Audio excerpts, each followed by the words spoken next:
And now, if I may belay my weary bow to the speaking dock to say a few words.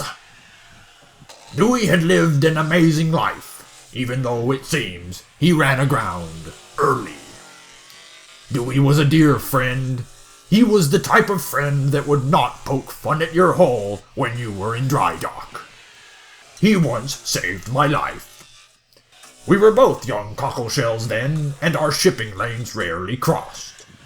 I was on return passage from the Spanish Main when my foremast had broken in two and the majority of my cordage was wrapped hopelessly around the whipstaff. I had lost my bearings and was drifting sternway.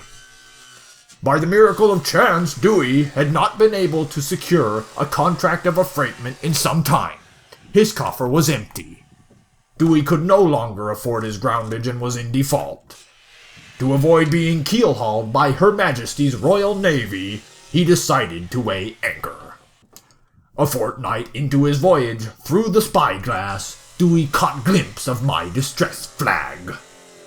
He wasted no time to bring a spring upon his cable and come to my immediate aid. Between himself and his crew, we jury-rigged the befouled hardware and both successfully made port, with full carriage and a short binnacle list. Yes, that was many years ago, and we have been inseparable ever since. I beseech you, friends, what is it that we remember when we think of Dooey? I think everyone who ever crossed his gangway would agree with me on this. It was his sense of humor. He was the type of craft that would make everyone laugh so hard they'd end up tossing their bilge water and hopelessly listing. That is what I will truly miss about Dooey. He could make me laugh when my sails were drooped. He could make a becalmed ship feel hopeful. That was the trademark of Dooey. He always made folks happy. Dooey's keeling over was sudden. When the news crossed my decks, I could not believe it. Dooey was so young, and so sad is the recent tragedy that has befallen his fleet. Just weeks ago, his sister was bilged on her anchor and came to rest at her own watery tomb. But it has occurred to me that Dooey indeed navigated his voyage of life magnificently. Dooey was well loved. His wheelhouse was always open. His hull was always breamed, and his seams were always caulked. That's Dooey, ready to shove off at any time. Dooey truly lived life before the mast. I will forever be grateful to have known Dooey. I will forever be grateful that he was there at the right time and at the right bearing to save my life and all of my future charters. I am so thankful for spending years of my life with a boat like him. All the logbook entries we've shared will forever be cherished and remembered. Dooey will forever live on in my slop chest.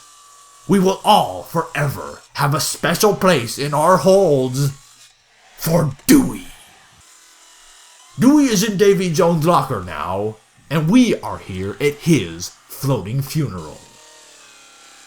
This is not the time for us to grieve his decommission, but rather to celebrate his life at sea. He never wanted to see boats moored to an anchor of despair. Remember, friends, that Dooey wanted to make everyone happy. So at this moment, when we are about to lay his frame to rest, let's all think back and remember how Dooey touched each and every one of our vessels. How he made our cabins jolly, and how useful Dooey was as a ship. This is not the moment for us to shed tears and swell our planks, but what good fortune that we were given the chance to have known a boat named Dooey. Dooey will forever be shipwrecked, but I know in the right time Dooey's compass and mine will see us green to green again.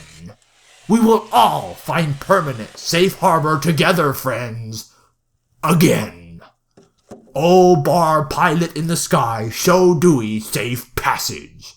Fair winds and following seas, I salute you, dear Dooey.